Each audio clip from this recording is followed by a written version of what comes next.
Just a little caveat to the other videos. Um,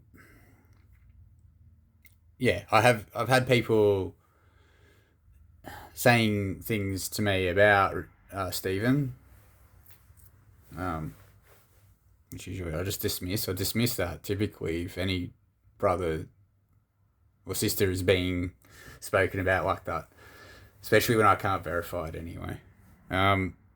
It's me. It's very simple.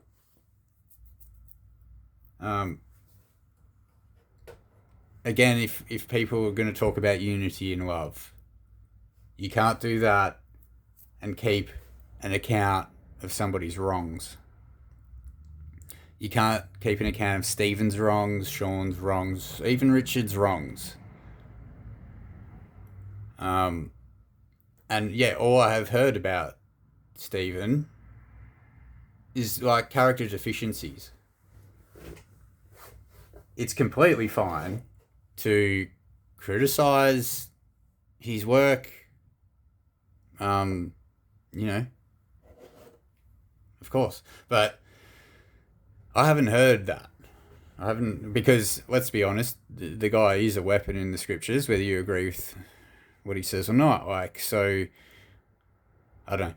It would be speculation, but I do suspect maybe that is part of the reason Stephen's treated this way and why people are kind of happy for him to be on the outside, the outer of the Discord, and maybe other fellowship. Because people want that safe space, right? And I'm not even saying that the safe space is wrong.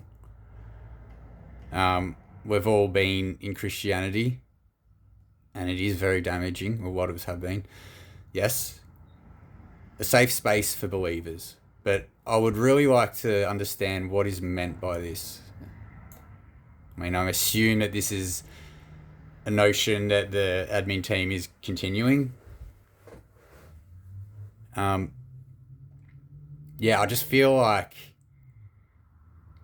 my concern even is that this safe space idea and all these rules of conduct is going to turn into, again, people being disfellowshipped or ostracized for critiquing doctrines or claims in doctrine and in scripture.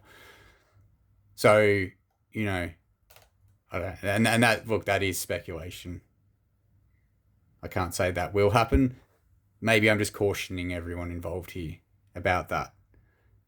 The safe space. What does this mean? Because we're all at some point, and I am in this Discord, I'm not very active in it, but at some point somewhere here it says that we're going to have to all agree to these rules. I would really like to know what that means. That's just, I'm skeptical of that one, guys. Sorry.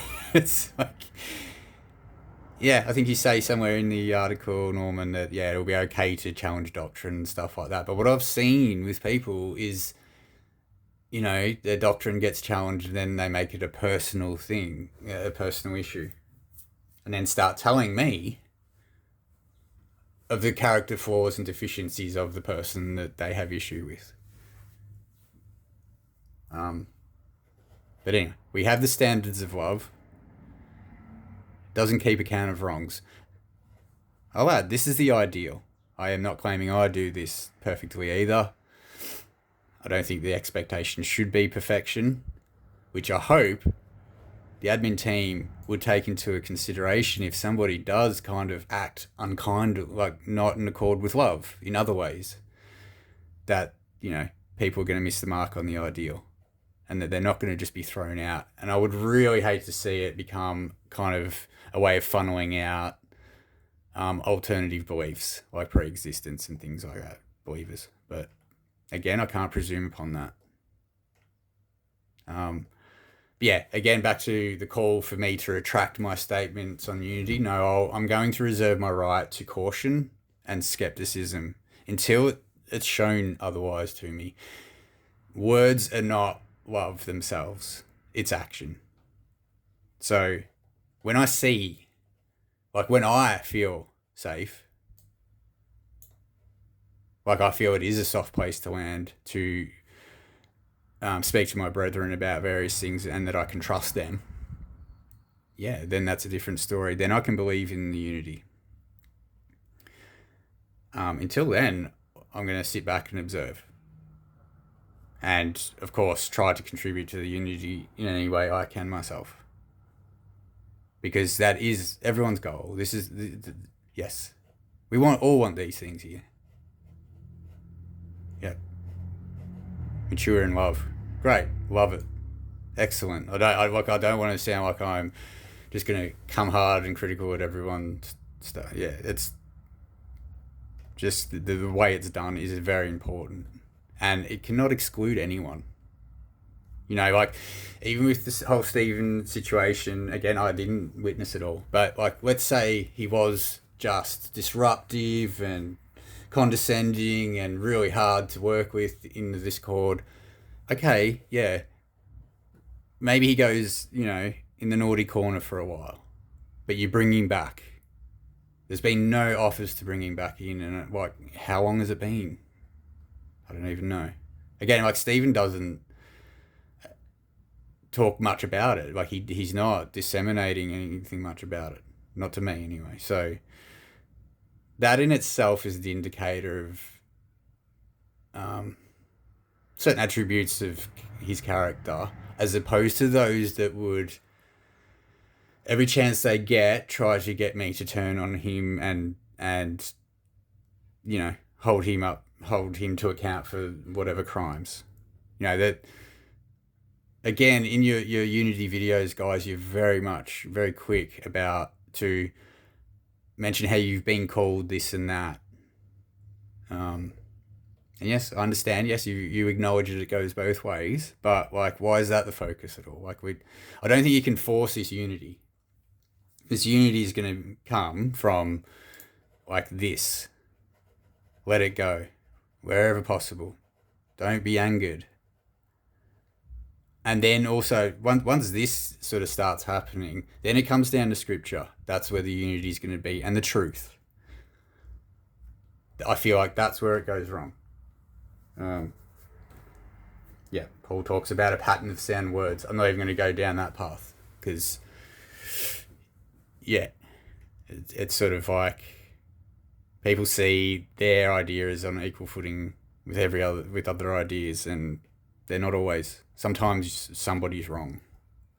And it seems to be like people want this kind of even playing field of ideas where every idea is valid just because it's, not a salvation doctrine, therefore I can hold to it without being held, taken to task on that. No, because like, love is to look out for the welfare of another. So, yeah. And I'll just add this on the end. Personally, I feel like the office of teacher and those that labour in the word, the office of it needs to be exalted and acknowledged and supported. So, I will use Stephen as an example, and I think even his, in quotation marks, enemies could not deny that he is a scholar. And labours in the word, guaranteed. And yeah, this is the problem I suppose people might be having, is that they have personal feelings towards him, and so therefore, Paul calls us to double honour for those that teach and labour in the word. If you don't like Stephen, you have personal issues with him, you're just not going to be able to do that. So the analogy I've been throwing around to people, and I've had discussions about it, is that of a police officer. Like, I see a cop walking down the street, I don't care about the man with the wife and the kids that maybe kicks his dog when he's angry at home. Like, that man means nothing to me. The man that is important to me is the office. That's the authority that is carried. Do you know what I mean? Like, the office of police officer and the office of teacher. So you don't have to like the teacher. You can think the teacher's, brash or rude or, impatient, whatever it is. Doesn't matter. If that teacher is like you can sit down and listen to them and they can show you the truth of scripture, then I think people just need to start respecting that. Because that is preserving your own welfare. Like try to put your pride aside from it and listen to what is being said. Because, obviously this is my perspective, but like the pre-X argument, like every argument has been made for pre-existence. Like you can go and find all that information. I will concede that I feel like it is messy, and if anyone out there wanted to collate the arguments on both sides, I think that would be a good work to do, but I can't do it. I don't have that ability, but people just, I suppose, just have to really be honest with themselves and God, and try and, I guess, have an account of their own biases and such that would prevent them listening to just what is the truth in scripture. But and I feel like that's where unity is going to lie, because otherwise it'll just be circular. We might get to a certain point where we're getting better at this, but then being told, no, what you believe about this verse or whatever is wrong, and then you get back to this.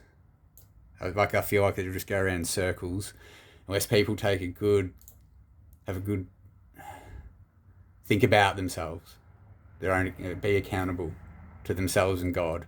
As Norman said, it's God who searches the hearts.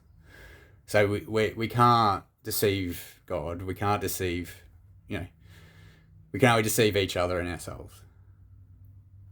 Anyway, this has become longer than I anticipated. Thanks for anyone that's watched and listened to any of this stuff. Peace.